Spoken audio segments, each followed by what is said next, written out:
एक नेताजी हमें मिले रास्ते में, उन्होंने कहा कि बताओ भगवान का नाम क्या है। भगवान के तो बहुत सारे नाम हैं। कन्हैया कह के बोला, आप बताइए। बहुत बधाई और शुभकामनाएं आपको। बस यही हमारी आपका रास्ता अलग अलग हो गया, ठीक है, इसीलिए शुद्ध मत कहना कभी। वो मेरे से कहते हैं कि आपका रास्ता अलग, मेरा रास्ता अलग। क्यों? क्योंकि मैंने उनके पूछे गए प्रश्न का उनके मन मुताबिक उत्तर नहीं दिया, मैंने वही उत्तर दिया जो सच है। सोचिए, वो नेता हमसे कह रहे हैं कि आपका रास्ता अलग, हमारा रास्ता। वो मुसलमानों से नहीं कहते कि तुम्हारा रास्ता अलग, हमारा रास्ता। वो मुसलमानों से कहते हैं कि जो तुम्हारा रास्ता वही हमारा रास्ता। पता नहीं ऐसे डेंजरस सिचुएशन में मैं ऑटोमेटिकली आगे कैसे आ जाता हूँ। किसी का बीपी हाई होता है, वो बीपी टेस्ट कराते हैं। हिंदू होकर के तुम्हें हमसे दिक्कत हो, तुम डीएनए टेस्ट कराओ। जहां इटावा में यादव कथावाचक के अपमान के बाद शुरू हुई राजनीति में अब अमीर कथावाचक और गरीब कथावाचक का एंगल आ गया। अखिलेश यादव के निशाने पर बाबा बागेश्वर। कोई किसी की हैसियत है कि धीरेन्द्र शास्त्री को बुला ले अपने घर कथा के लिए। किसी का बीपी हाई होता है, वो बीपी टेस्ट कराते हैं। हिंदू होकर के तुम्हें हमसे दिक्कत हो, तुम डीएनए टेस्ट कराओ। आप पता करवा लीजिए, अंडर टेबल नहीं लेते वो धीरेन्द्र शास्त्री क्या। बागेश्वर सरकार को उन्होंने टारगेट किया क्योंकि बागेश्वर सरकार हिंदुत्व पे कार्य करते हैं, सनातन पे कार्य करते हैं। कई कथावाचक हैं जो 50 लाख रुपए लेते हैं। ये कौन है अखिलेश यादव? मुल्ला मुलायम जी के लड़के हैं, मुलायम यादव जी के। समाजवादी पार्टी के अध्यक्ष अखिलेश यादव क्या चुन चुनकर उत्तर प्रदेश का जातिगत समीकरण साधने में जुटे हैं। पहले अखिलेश यादव ने इटावा में यादव कथावाचक के साथ चोटी काटने, बाल मुंडवाने और पैर छुआने के विवाद में उन्हें पार्टी कार्यालय बुलाकर सम्मानित किया। इसके बाद समाजवादी पार्टी अध्यक्ष ने नई बहस छेड़ दी। बहस कथावाचक की जाति पर नहीं, बल्कि बहस अमीर कथावाचक और गरीब कथावाचक वाली। कई कथावाचक हैं जो 50 लाख रुपए लेते हैं। कोई किसी की हैसियत है कि धीरेन्द्र शास्त्री को बुला ले अपने घर कथा के लिए। कोई अंडर टेबल लेगा वो बाबा पैसे? आप पता करवा लीजिए, अंडर टेबल नहीं लेते हैं वो धीरेन्द्र शास्त्री क्या। कथावाचक नहीं पता कितनी कीमत होगी उनकी, फ्री तो नहीं। अखिलेश यादव की तरफ से बाबा बागेश्वर को 50 लाख वाला कथावाचक बताते ही पहले तो उन पर सियासी हमला होता है। देखिए, बाबा बागेश्वर पर वो टिप्पणी किए, मुझे कोई आश्चर्य नहीं हुआ। ये कौन है अखिलेश यादव? मुल्ला मुलायम जी के लड़के हैं, मुलायम यादव जी के। और ये सनातन धर्म गुरुओं को गाली देंगे और मौलवी से प्रेम करेंगे, मौलवी पर न्यौछावर करेंगे जब इनकी सरकार होगी। बाबा बागेश्वर से ये डरे हुए हैं। धीरेन्द्र कृष्ण शास्त्री तो बहाना है, मकसद सनातन की भावनाओं को ठेस पहुंचाना है, मजहबी तुष्टीकरण के भरोसे गोलबंद कराना है। अखिलेश यादव जी जानबूझ करके धीरेन्द्र कृष्ण शास्त्री के बहाने देश के तमाम साधु संत कथावाचकों का अपमान करने की चेष्टा कर रहे हैं, क्योंकि उनको लगता है कि इनके इस अपमान से एक मजहबी गोलबंदी होती है। बागेश्वर सरकार टारगेट उन्होंने किया है उनको, इसलिए बागेश्वर सरकार को उन्होंने टारगेट किया क्योंकि बागेश्वर सरकार हिंदुत्व पे कार्य करते हैं, सनातन पे कार्य करते हैं। उन्होंने छुआछूत, ऊंच नीच, सारे भेदभाव को खत्म करके हिंदुओं को एक होने के लिए लगातार प्रयासरत और प्रयास करते हैं। ये दिक्कत है अखिलेश यादव जी को। सवाल है कि आखिर इटावा में यादव कथावाचक के साथ हुई घटना के बाद जहां अगड़े पिछड़े की राजनीति चलने लगी, वहां बाबा बागेश्वर का नाम लेकर ही अखिलेश यादव ने क्यों बयान दिया? उस गांव में पहले भी ये यादवी कथा करके गए हैं, आप पता करवा लेना। आप उन गांव वालों को सब पता है कि ये यादवी है कथावाचक, क्योंकि जिस परिवार को कथा करानी थी उन पे इतना संसाधन पैसा नहीं था कि लाखों रुपए वाले कथावाचक बुला लें। तो कथा तो हर समाज के लोग कह रहे हैं, बड़ी संख्या में जो गैर बरादरियां हैं सब बरादरी करती कथा। तो क्योंकि ये परिवार गरीब था तो इन्हें सस्ते में कथावाचक मिल गए। कथावाचकों के बीच अमीर गरीब की लाइन खींचते हुए अखिलेश जब बाबा बागेश्वर का नाम लेते हैं तो क्या इसकी वजह पंडित धीरेन्द्र शास्त्री का हिंदू राष्ट्र और राष्ट्रवाद वाली बात कहना रहा? भारत को हमको भारत बनाना है, भारत को यदि विश्व गुरु बनाना है, भारत को समृद्ध बनाना है, भारत को विकसित देशों में अमेरिका, ऑस्ट्रेलिया, न्यूजीलैंड की तरह खड़ा करना है, तो एक ही उपाय है समृद्ध भारत के लिए। भाषावाद, क्षेत्रवाद, जातिवाद से ऊपर उठकर राष्ट्रवाद के लिए प्रत्येक भारतीय प्रणबद्ध होकर के जिस दिन कार्य करने लगेगा उस दिन भारत भव्य है। बढ़ता हुआ जातिवाद सबसे बड़ी कैंसर की बीमारी है। कैंसर से ज्यादा खतरनाक भारत को तोड़ने में अगर कोई बीमारी है तो वो जातिवाद की बीमारी है। उस जातिवाद की बीमारी की दीवार को तोड़ने के लिए हम दिल्ली से वृंदावन तक पद यात्रा करेंगे। 7 नवंबर से 16 नवंबर तक बांके बिहारी के चरणों में जाएंगे। बाबा बागेश्वर की कथा पर आपने गौर किया होगा तो पाया होगा कि कि बाबा बागेश्वर हिंदू, हिंदुत्व, हिंदू राष्ट्र बात करते हुए ये कहते हैं कि भारत बंटने नहीं देंगे, हिंदू घटने नहीं देंगे, हिंदुओं को एक करके छोड़ेंगे, तब क्या अखिलेश यादव असल में बाबा बागेश्वर पर निशाना साधकर बिहार से उत्तर प्रदेश तक के लिए चुनावी दांव चल रहे हैं, जहां आपके अखिलेश यादव और बाबा बागेश्वर इटावा के चोटी कांड को लेकर आमने सामने हैं। अपमान नहीं होना चाहिए, चुटिया नहीं करनी चाहिए और पेशाब से स्वच्छ नहीं करना चाहिए।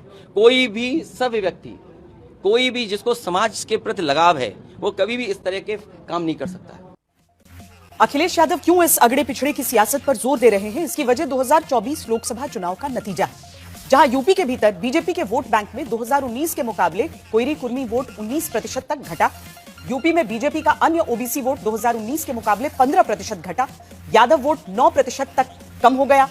गैर जाटव दलित वोट 20% तक घट गया। यानी हिंदू वोट बटा तो बीजेपी के खाते से 2019 के मुकाबले यूपी में बीजेपी की 29 सीट कट गई। दावा होता है इसीलिए जातिगत समीकरण साधने पर जोर अखिलेश यादव का है और एक है तो सेफ है बताने पर जोर मुख्यमंत्री योगी आदित्यनाथ का है।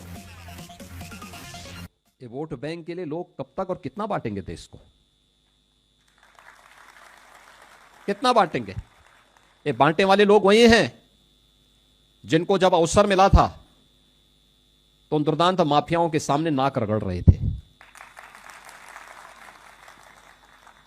आप याद करिए, अंतर यही होता है। जाति के नाम पर बांटने वाले लोगों ने माफियाओं के सामने सत्ता को गिरवी रख दिया था और इन्होंने वन डिस्ट्रिक्ट वन माफिया देकर के प्रदेश की कानून व्यवस्था को पूरी तरह सत्यानाश करके रख दिया था। ये वही लोग हैं। आज भी ये लोग घूमते हैं, क्योंकि पहले तो नौकरी के नाम पे वसूली करते थे। आज जब वसूली का धंधा बंद हो गया, गुर्गों की दुकानों को बंद करा दिया गया, अब ये लोग जाति के नाम पर बांटने का काम कर रहे हैं। जगह जगह जाकर के जगह जगह जा रहे हैं। मैं तो बार बार इस बात को कहता हूं कि बटोगे तो कटोगे।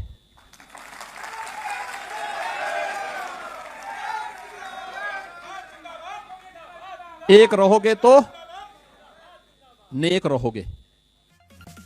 हमारे सहयोगी कुमार अभिषेक ने कथावाचक की जाति पर होती राजनीतिक लड़ाई में डिप्टी सीएम ब्रजेश पाठक से भी सवाल किया कि क्या पूजा पाठ कथा बांचने का अधिकार केवल ब्राह्मण को होगा, दूसरी जातियों को नहीं?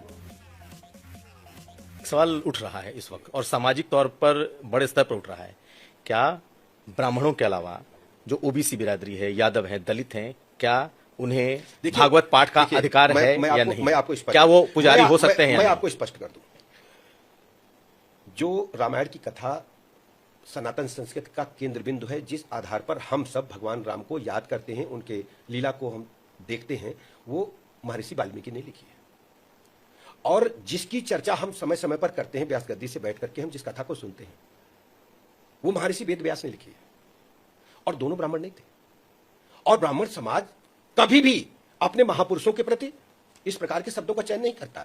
लेकिन जिस प्रकार की अराजकता खासकर हुई है इटावा के अंदर, क्या आप उम्मीद करते हैं कि समाजवादी पार्टी के लोग जब पावर में आएंगे, यही गुंडे सड़क पर उतर करके कानून को तोड़ेंगे, नंगा नाच करेंगे हाथ में असलहे लेकर के? हमारी सरकार प्रतिबद्ध है, हम कानून के राज को स्थापित करेंगे और किसी भी व्यक्ति को कानून हाथ में लेने की इजाजत का नाम नहीं है। ये लोग गलत कहते हैं। क्या बात कर रहे हैं? भागवत जी के 8वें स्कंद के 10वें अध्याय में श्लोक नंबर 40 लिखा है, उद्यता युद्ध दौड़ दंडई राधावंतो भटान मृधे। अब गर्दा उड़ेगा भैया। ऐसा है, नाश मत करिए, आधा बनता है। गुरुजी नहीं ये गलत बात। गुरुजी हम तो आपकी दास हैं। ये तो लेने के देने पड़ गए। मीडिया पर वायरल हो रहे वीडियो के बारे में बात जरूरी हो जाती है। सोशल मीडिया पर समाजवादी पार्टी के मुखिया अखिलेश यादव और कथावाचक अनिरुद्धाचार्य आमने सामने होते हैं, लेकिन ये आम मुलाकात नहीं, एक विचारधारा की बड़ी दीवार सी लगती है। दोनों के बीच जो बातें हुई वो जैसे सदियों का कोई मर्म समेटे थी अपने में। हुआ है कि लखनऊ आगरा एक्सप्रेसवे पर समाजवादी पार्टी के अध्यक्ष अखिलेश यादव और प्रसिद्ध कथावाचक अनिरुद्धाचार्य के बीच एक मुलाकात होती है। देखते ही देखते एक विचारात्मक टकराव में बदल जाती है। इस मुलाकात के दौरान अखिलेश यादव आचार्य से पूछते हैं श्री कृष्ण के जन्म को लेकर एक सवाल। सीधा सवाल था, जो सवाल शायद किसी राजनीतिक मंच से नहीं बल्कि समाज की सोच को झकझोरने के लिए पूछा गया। अखिलेश आचार्य से पूछते हैं कि जब कान्हा जी को यशोदा जी की गोद में सौंपा गया था तो उन्हें क्या कहा गया, लेकिन आचार्य उस सवाल का कोई जवाब स्पष्ट नहीं दे पाते। कुछ पल की खामोशी हो जाती है। अखिलेश यादव उन्हें देखते हैं और तल्ख अंदाज में कहते हैं कि बस यहीं से हमारा और आपका रास्ता अलग हो गया। अखिलेश यादव यही नहीं रुकते, वो एक सीधी और तीखी टिप्पणी भी कर देते हैं, इसीलिए आइंदा किसी को शूद्र मत कहना। इसके बाद तो वहां से रवाना हो जाते हैं। अब वीडियो सोशल मीडिया पर वायरल हो रहा है। कोई अखिलेश यादव के साथ है तो कोई बाबा के साथ, तो कोई किसी के साथ नहीं है। सुनिए ये पूरी बातचीत।